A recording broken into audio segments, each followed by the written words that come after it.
Welcome to Penrose Learning, where we make understanding easy.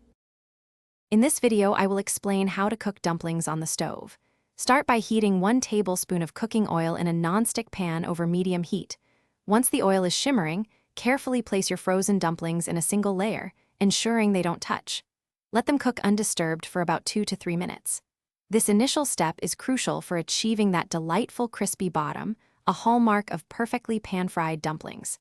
Keep an eye on them to prevent burning. After achieving a golden brown bottom, it's time to introduce some steam. Carefully pour about 1/3 cup of water into the pan, then quickly cover it with a tight-fitting lid. The steam will cook the dumplings through, making them wonderfully tender. Allow them to steam for 8 to 10 minutes, or until all the water has completely evaporated. This dual cooking method ensures both crispiness and a soft, juicy filling. For boiled dumplings, begin by bringing a large pot of generously salted water to a rolling boil.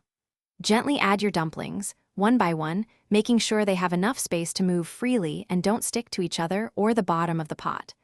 Once they float to the surface, continue to boil them for an additional 3 to 5 minutes. This method yields a softer, chewier texture, perfect for soups or a simple dipping sauce. Once your dumplings are perfectly cooked, it's time to enjoy them.